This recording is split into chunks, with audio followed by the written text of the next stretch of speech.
holidays are here, and if you want to wow your out-of-town guests, we have the ultimate cheat sheet. Tavern-style pizza, spicy Mexican, bold Asian, vibrant Indian, and yes, a dessert that has gone viral. We're running down the best new Chicago restaurants of 2025. We are out there visiting these restaurants as fast as possible, scouring every corner of the internet, every corner of social media, finding places to visit and write about them. On today's Supper with Sylvia, I chat with the Infatuation, the no BS guide to Chicago's dining, telling it like it is on where to eat and what to skip. We dive into their top picks of the year. I share a few personal favorites, and there's even a sneak peek at the big trends coming in 2026. And hint here, one of them involves martinis. So let's wrap up the year with some serious flavor.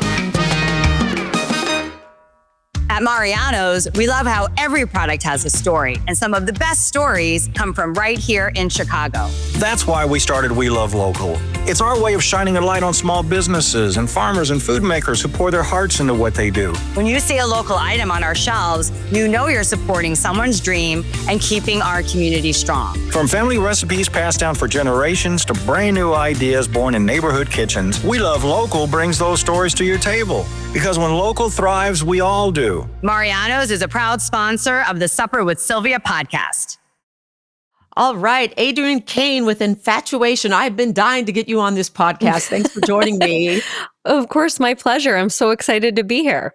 Well, we're so happy to have you. And I love reading The Infatuation. And for those who don't know, I want to start, Adrienne, explain to everybody who you guys are. Absolutely. Okay. So The Infatuation, we are a restaurant discovery platform where we're a team of writers and editors. We're spread all over the country and in London and, of course, Chicago. And we visit restaurants. We write about them honestly. We don't take any, we don't do any PR stuff. We pay for all of our own meals. So that you know that everything you read from our site or see in our newsletters or on our social media is honest, authentic takes. Okay, and that's important to know. So walk me through, how do you approach your reviews? What's the process before you actually put out the articles? Well, it sort of depends on the wow, that's what a deep question about how we do this. Because you guys take these things very seriously. And I really want people to know and for you to get that point across, because it's just not kind of we popped in and we popped out. There's so much more involved. Absolutely. Yeah. So it really depends on our reason. Like, let's just talk about like restaurant discovery, visiting the new restaurants that have opened in Chicago. We will visit a new place. We will, maybe get down our immediate thoughts about it to let everyone know what our experience was. Then we have a rating system where we like to, we'll rate a restaurant. And before we assign a rating, we go back multiple times. We keep in mind, how we order. Our ordering strategy is really important. We pay attention to the vibe of the restaurant. I mean, we are very methodical, We'll go one visit. If there's something we really liked or didn't like, we'll make sure we get it again on the second visit to see if we still feel the same way. We'll go at different times of day, just so that we can have a really well-rounded perspective and like an honest opinion based on our own experience. Okay, with that in mind, we're coming up to the end of the year. You have been busy eating your way through the city and the neighboring areas. So let's talk about your best new restaurants of 2025. That list just came out. So there's actually 11 on the list. Yep. So let's get to just a few of them. And I want to start with one that everyone's been talking about and raving about. They, I believe, just won a big award earlier this year, and that is Pizza Amici. I have still not made it there. What's up with Pizza Amici that has everybody talking about it? All right. Well, first of all, shame on you for not going. I know, teasing. right? I'm just teasing. You're right. So our best new restaurants list is truly the culmination of a year's worth of work. We start thinking about best new restaurants at the beginning of the year. We visit hundreds of new restaurants have opened in Chicago, literally, and visit them repeatedly to just see what are the best of the best. They are our top-rated restaurants. Pizza Amici's on there. The deal with Pizza Amici is it's tavern-style pizza. Very simple. It's in West Town. What makes it special is that Tavern Style, in my opinion, first of all, the space itself is very homey. It's very cute, feels like an old school pizza parlor, but the pizza is incredible. Tavern Style, I think, can often lack some of the depth of flavor that you find in deep dish, just because quite literally less surface area, less ingredients. Pizza Amici manages to make their Tavern Style pizza so flavorful. The sauce is really well seasoned. It's got very charred like edges. I like a really crispy cracker crust. It has that. Really thoughtful ingredients. The ingredient bounce is great. And it's just a fun spot. It's always busy. The servers are really nice. It's charming. And they have some other stuff besides pizza on the menu that are really good too, like a house-made focaccia, sausage and peppers. Just a great spot. Okay, I'm going to put that on my list for sure. Okay, next let's go to Nadu, and that's an Indian restaurant by a well-known chef or a couple of chefs, right?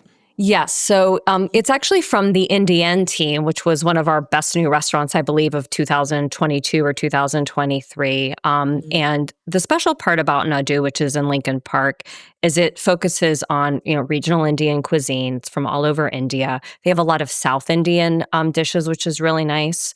And my favorite thing there is the crab. They have this like family style crab that you do need to pre-order. I think it's worth it. Taking the time to plan. It's a Kerala crab. It's so good. They also have great crab? dosa.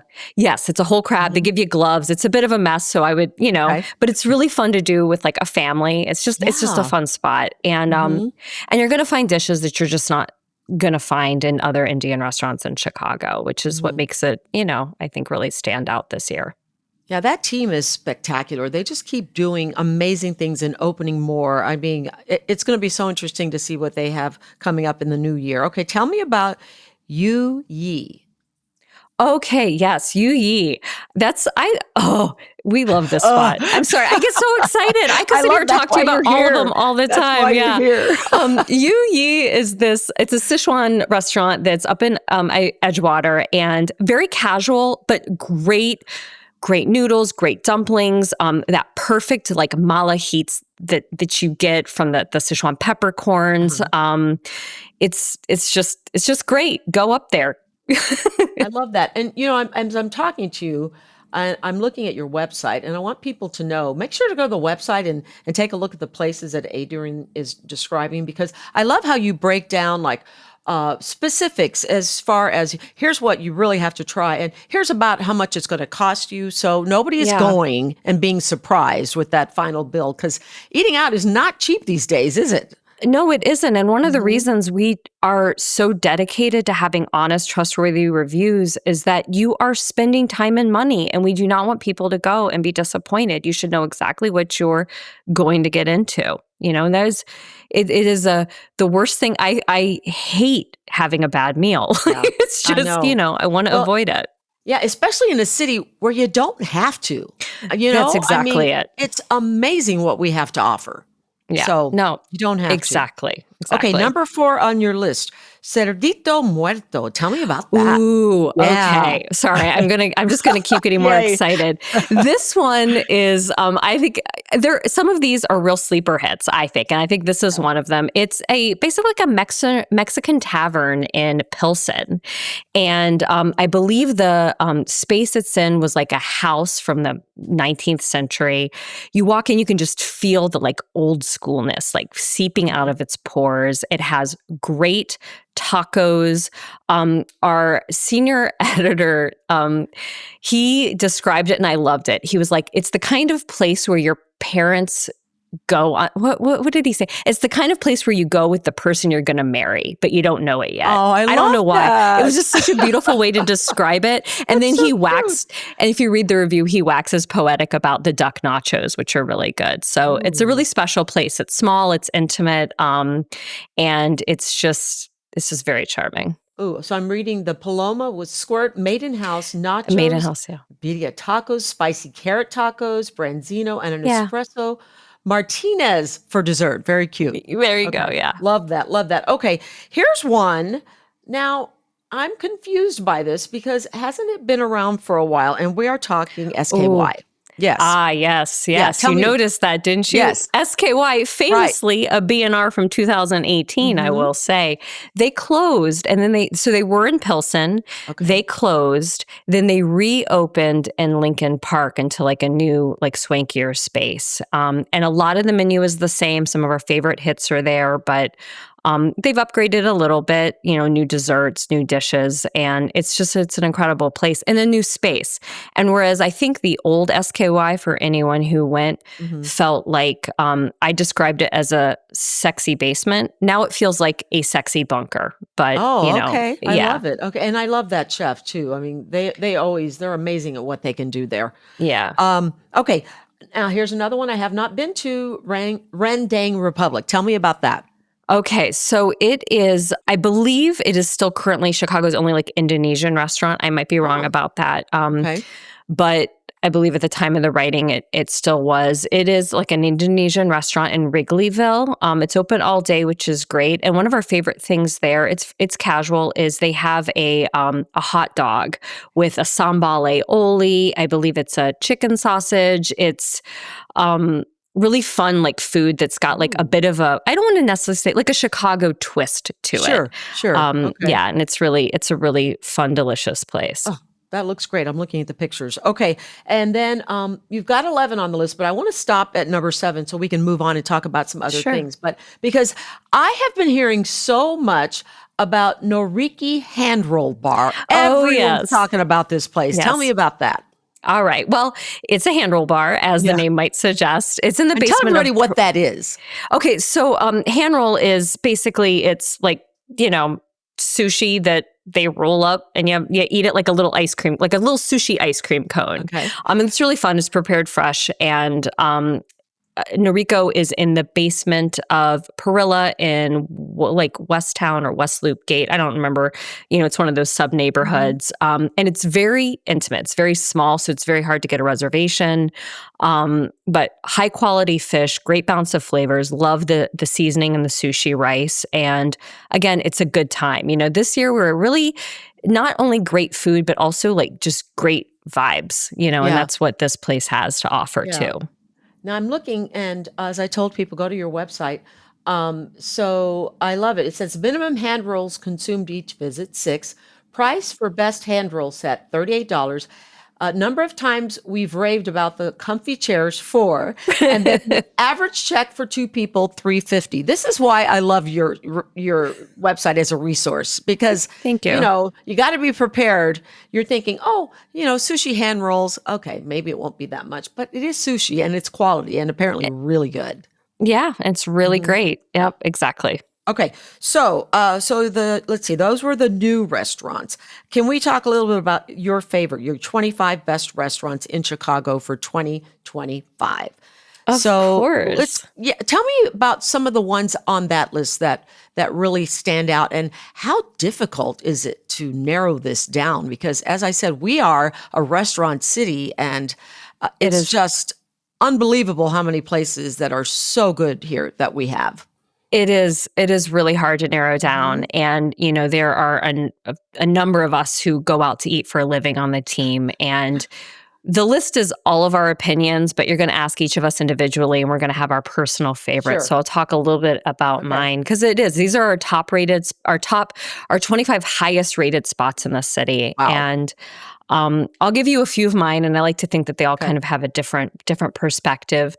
One, you might know the spot is Chacome in Archer Heights. I love talking about it. It's a Mexican restaurant. They, more of a taqueria. They have great masa. Everything's made in-house. They use, I just love that place. And every time I'm like, I have gone back so many times just to be like, is this the best new restaurant in Chicago? Everyone I take there loves it. I love it. I love to shout it out as often as I can, because it's a little small, family-owned spot that I think is delicious, and I want everyone to check it out. That's I'm one going of there. Yeah, I'm you going should. there. I'm Please looking. go. I'm going to go 5200 South Archer Avenue for people who are Yes. listening and wondering. And I Please. tell them Adrienne sent you. Yes, Right? report back. Occasionally, Yes. I'll get tagged in like a post of social media post. They're like, "Finally made it here. We love it." So I Yay. am always taking the opportunity to talk about it. Put that on my- okay, Then next. another spot is Maxwell's Trading, which has continued to impress me. It's a relatively new restaurant. I think it opened last year, maybe 2 years ago, and I've gone back for different reasons. Some on the clock, some off the clock, and every time I have an exceptional meal. I love the versatility of the space. I love that you can go there for a date night. I love that you can go there with a group. I've done both of those things, date night with my husband, group dinner with colleagues and friends. And I was recently at like a private event there because they have some great private event spaces. And the food is good. It's an eclectic menu. I don't know if you remember Pacific Standard Time. Yes, do you I remember do. that? Okay. So it's Yeah. from that same chef. And you will see a lot of that same sort of those influences where you're going to have like sort of like Western European and like Asian influences in the food. And they nail on flavors every time. And it's just really, really good. It was one of my favorite restaurants last year too. And I love that they have that rooftop garden where they grow everything. And then the coolest thing about that place is they have that little trading store and they have tea that they grow. They have they do this really cool thing where they get the flowers that they grow and they use them and they turn them into bitters if they go too long. Yeah. But one of the coolest things I loved is they have yarn and they use the dye from the flowers to dye the yarn that they sell in that trading post. Okay, wow. How I cool didn't know is that. that? That's very cool.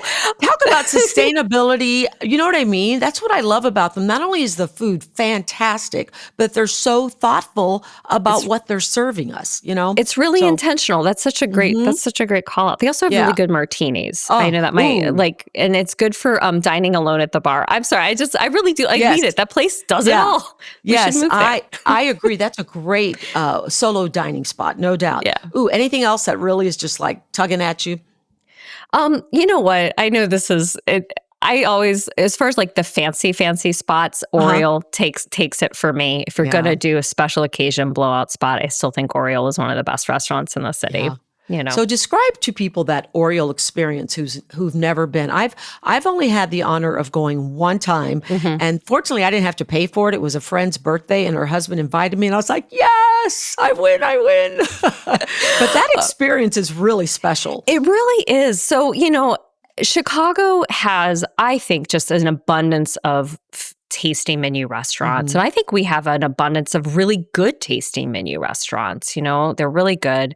Oriole stands out. It's, I believe, anywhere from like 13 to 15 courses, but it truly is an experience. You walk in, you actually physically move through the restaurant. You start out at the bar, then you move into like the chef's kitchen area, which is open, then they take you to your seat, then you're going to go back to the chef's kitchen area. And it is, I believe, around 3 hours of just exceptional dishes, well paced, everything flows. And it is one of those really expensive restaurants, which I too I've gone on.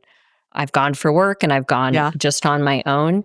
And I never wonder where my money went. You never are like, oh, why was this so much money? Now, whether or not you want to spend that kind of money, that is up to you. But I will tell you that I believe if you want to and you have it, it is worth it. Yeah, I love it. Here's the line on your website. Oriole is our highest rated restaurant and will give you one of the best meals of your life for a high price tag of $325. I love that you say you don't ever feel like you didn't basically get your money's worth. That's wow. Yeah. This is a great place to take a break, and we'll be right back. If you're enjoying Supper with Sylvia, please like and share with family and friends, and also leave a comment. We love and need your support. Thanks for listening to Supper with Sylvia.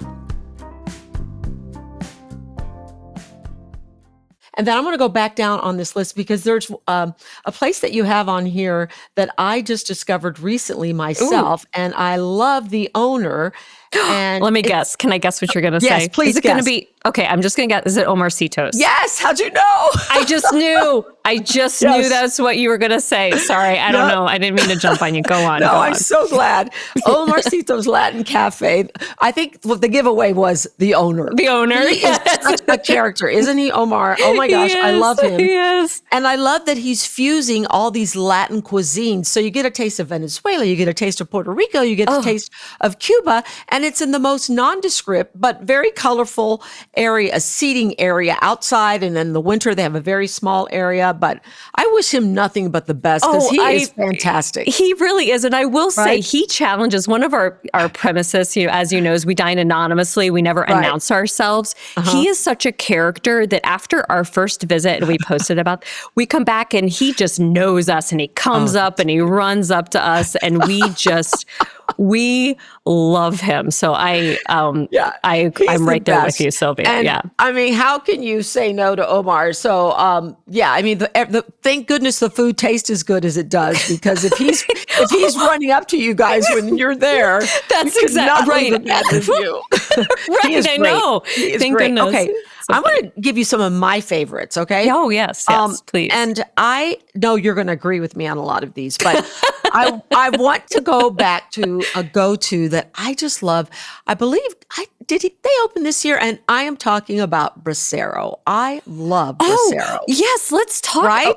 Yes. No, I believe actually they did open last year, but I completely agree. I love it. I love, I also like El Che, their other restaurant, but I think Bracero has got such great food, and I love the bossa nova sort of like vibe happening in there. Yeah, I agree. It's so beautiful. And, you think El Che is incredible. Bracero, wow, what he's been able to do with that as well. They were doing brunch there for a while, and it was one of my favorite brunches in town. I think they're not doing brunch right now. They may be starting up again, but I love that. That's good to know. You were talking Pizza Amici, and I want to talk to you about trends, because one of the trends I've noticed this year is thin crust pizza. Okay, that seemed thin crust tavern style pizza.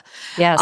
And of course, we can't think about thin crust in Chicago and tavern style without talking about Nick and Tony's, right? No, not Nick and Tony. Without talking about the South Side. Vito and Nick's. Sorry, Vito and Nick's. Yeah. Vito and Nick's, to me, when I think of thin cracker crust, they're kind of like the OGs, right? I was, it's so funny you bring that place up. I was actually recently there, just checking it out as we do. Like, is Vito and Nick still Vito and Nicking? And it absolutely is. You walk in, feels like a bar that's been around since I believe the 50s. Any of the decor. Anything, right? The people look like they come with the space. They're the best. It is so, and there's a lot of other stuff on that menu, but I never. It's not what you need to worry about. You want to worry about that delicious pizza. They love their Vito and Nick's. And Rose, the owner, is another character. I love her. They still have the same original jukebox. I think they just celebrated like 65 years or something crazy. So I was bringing them up because when I think of cracker thin crust that holds up, you got to say thank you. Give a nod to Vito and Nick's, okay? But I've seen this cracker thin crust trend going on in Chicago. And one of the places I think that's doing it really well is Zarella. Have you been there? Yes. River North Zarella. Yes. I agree with you. And I don't want to say I was surprised, because that implies I wouldn't think it would be great, but I was incredibly impressed. And it was one of those things where I'm just like, this is, really good. Really great Very spot. Good. And it's a Boca restaurant spot, too. Yes. Yeah. And actually, if you go there, you have two choices. You've got what they call it artisanal, the artisanal crust, and then they have their tavern style. And the artisanal crust is it really mimics Alla Vita, their other restaurant that has pizza. It's great, but that's not what you want to focus on. I'm right with you, Sylvia. It is the tavern style there that they're doing really well. Yeah. And then I was out doing a news story a couple of weeks ago, and I ran into this other pizza place I would never have gone to if somebody had not recommended. I wonder if you guys have been there, because you've been everywhere. But if not, what do you know, or have you tried Michael's Pizza and Tavern? I think it's like Uptown. Michael's Pizza. Yeah. Yeah. It's like a sport. Is it sports? Yes, it's a Sports sports memorabilia bar. everywhere. Yes. Sylvia, I love it when I've been there. Yes. And Yay. it's yes. I have been there. It's good. And it's 30 something years. They're known for their Yeah. pizza and wings, but I think that thin crust pizza there is also really, really good. Okay. I just tried a new place that I love. And I know you know it. Have you guys tried Crying Tiger yet? Yes. Now, I myself have not gone, but the team has visited, so they have been. So I can't speak to it necessarily, but I do know that it's really fun and we liked it. But I have not been myself. Yeah, because they have this viral dessert that is this tiger in this chocolate shell with, it looks like matcha is sprinkled on top. And it's got ice cream. The dessert is stunningly beautiful, and it's going nuts. Like people are going nuts over this dessert. All right. Yeah. So those were just a few that kind of stood out for me, and I love that you know all of these places. You do your job well, Adrienne. I know. I'm sorry. I get so excited when you start talking about it. Yeah. That's why I love talking to you. And then the other place I haven't tried yet, but I really, really want to try. It's on my bucket list, but I haven't been able to get in, and that is Carino. Oh, yes. Yeah. Oh, you've been, haven't you? It's good. And they have I need to make sure if they're still doing it. They were doing it for a while, like a taco yes. They're taco, I cannot say it. It's a taco taco omakase. Yeah. Taco omakase. Yeah. Anyways. Yeah. Yes. And I have not been to that, but one of our writers has, and he really loved it. But yeah, Carino, great spot up in Uptown. Yeah. Yeah. And it's been on my list, but then I started getting like FOMO. I really wanted to go. I recently started watching this show that is produced by Gordon Ramsay. I don't know if you've seen it. If you haven't, I want to recommend it to you and all of the foodies out there. I think I told my producer about this, but it's called Knife Edge: Chasing Michelin Stars. And it's produced by Gordon Ramsay, but he's not on it. The host is somebody else. And the first episode is about a couple of New York restaurants that you might know, but episodes 2 and 3 are all about Chicago. And Carrillo is in there. Esme is in there. Okay. And I think Alinea is mentioned. And Feld is in there. Okay. Yes, and it's really a fun documentary. You're welcome, Adrienne, because once you start watching this, you're going to be like, I am so glad Sylvia told me about this. Yeah, no, thank you. I will absolutely check that out. That's really cool. It's really fun, but it follows them for a whole year and what happens. Yeah. So, which brings me to Feld, which was one of the restaurants featured on there. And Feld has such an interesting history because the chef, Jake Potashnik, he documented every day 1 year leading up to when he actually opened his restaurant. So he created this buzz out there and everybody was like, oh, can't wait for it to open. He became this like TikTok star. And then the restaurant opened and then the reviews were not so good. You guys went and visited, didn't you? We did. And we were one of those reviews that were not so positive about this particular restaurant. And we went in and we wanted to like it. We too had followed along. Yes. It was a rough start for that particular restaurant, but I do believe that he took the feedback.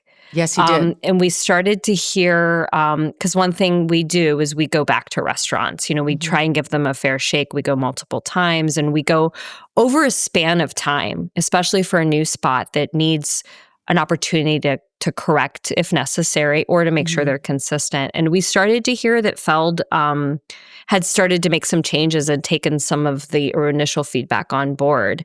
And we've since gone back, and it has definitely we enjoyed that second experience a lot more than the first. Mm-hmm.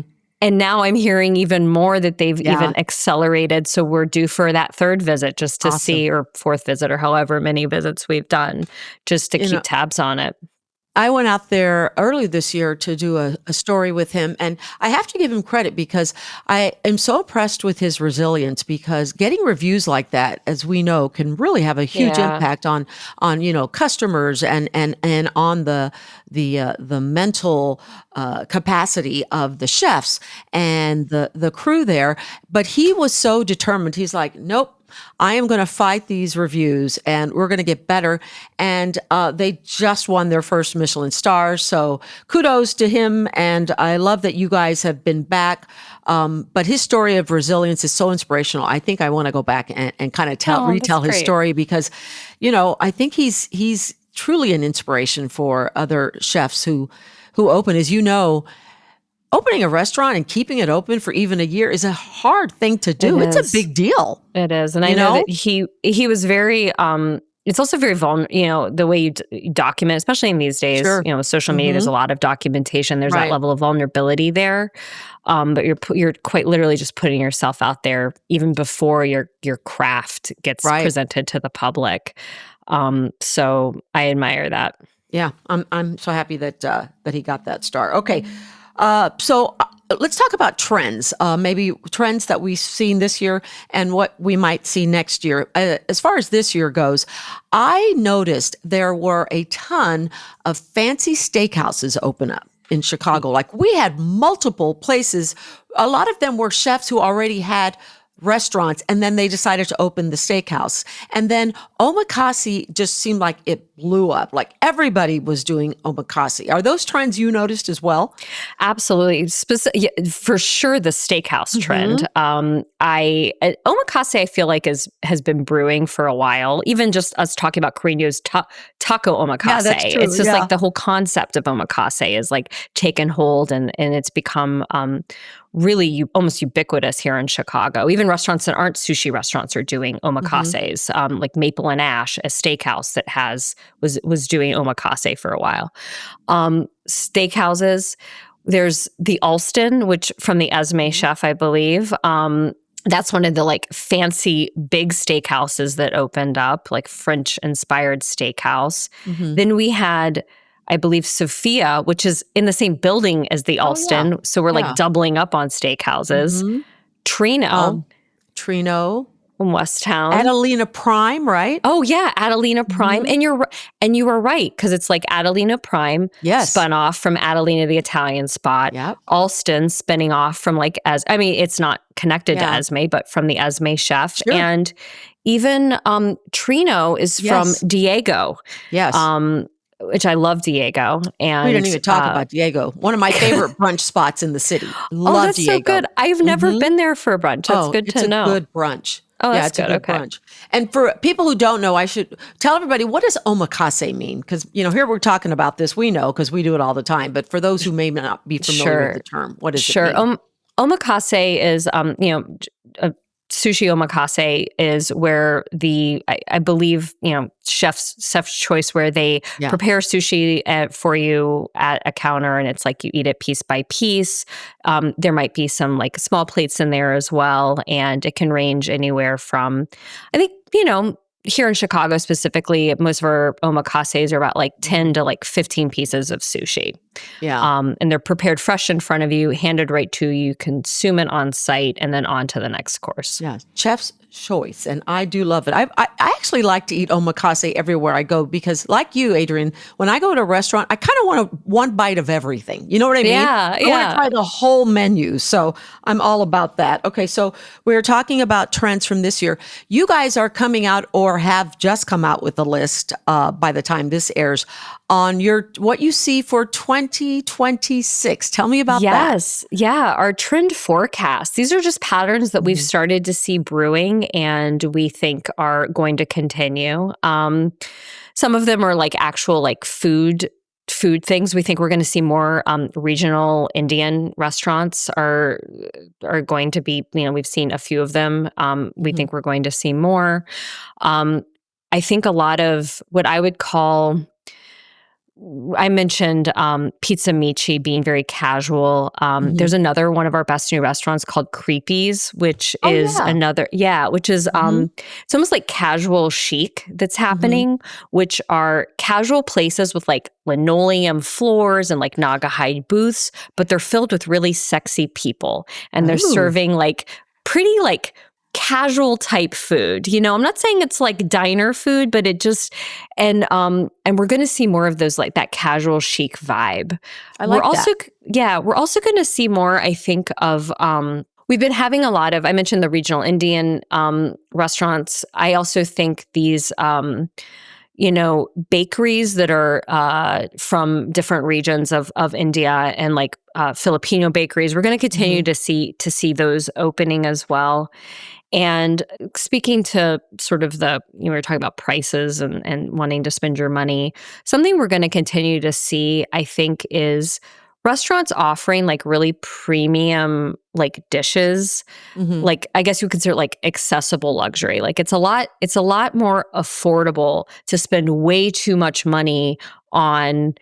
Okay, I'll use the Alston for example. Yeah. The Alston has like a pretzel and a caviar dish, right? It's like hundreds of dollars. It's absolutely, it's not quite that expensive, but it's very expensive. People are more likely to spend money on something like that than perhaps going to Oriole and dropping, $900 on a dinner for two. So the sort of like luxury experiences that are kind of minimized at a more like affordable price point, I think we're gonna see that. Oh, and another one. Yes. Martinis that have food in them, like food martinis, snack martinis, like a Bloody Mary kind of thing?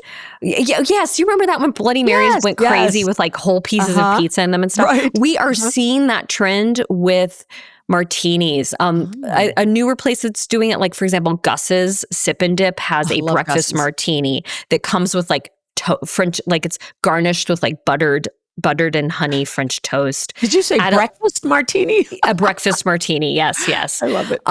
Adelina, not Prime Adelina, the steak or the Italian restaurant has this Parmesan-tini, which is like infused with Parmesan. It's garnished with these like savory food-based martinis, and I think we're going to see more of those. Awesome. Very fun. Okay. Well, I think we've covered just about everything. It was so much fun talking to you, Adrienne. I wonder, what do you think? We've talked about trends, but what do you foresee with the infatuation maybe coming up in the new year? Are you guys going to be taking any different steps or different approaches? Are you opening in more cities? Because you cover a huge area. I think you said including London. Yeah. We're in 10 full-time markets across the U.S. and then, of course, in London. And we have those are just our full-time staff cities. We also have like other cities, like, you'll find us in Mexico City and Paris, and that's where you're really going to see our expansion. And we take all of those cities where we don't necessarily have like full-time staff. We have the exact same approach. We don't accept free meals. We dine anonymously. We have people that live in their cities that write about the cities. We don't parachute into Mexico City. We have writers based in Mexico City to write for the infatuation, just like we do. So you're going to see even more cities from all across the globe. We just released one for the Philippines, Manila Guide. So look out for that. And honestly, our team, just know that we are out there visiting these restaurants as fast as possible, scouring every corner of the internet, every corner of social media, finding places to visit and write about them. So, more of the good work we're already doing, hopefully. Okay. You know what's on my bucket list for 2026? Tell me. I want to go out to eat with you. Let's do it. We should do it. Let's pick. I want to go to your Mexican restaurant. Chominko, you said, right? Chacome. Okay. Chacome. We are going to Chacome. Yes. I would love that, Sylvia. Okay. Please, let's do it. Adrienne, thank you again. Adrienne Kane with Infatuation. So much fun. And we'll have to get together again next year and kind of go over, what we saw and what's happening. Because I think let's see if I was right. Yeah, that would be fun. We love it. We'll check on your projections. Please come back and appear on the podcast. Love having you, my friend. I will. Thank you. Great to Thank you see so much. This was really fun. And happy 2026. Here's to good eating. Thank you so much. This podcast is produced by Jenny Waters. Original audio and music editing, Donnie Cuddy. Social media and promotions, Ileana Blaisdell.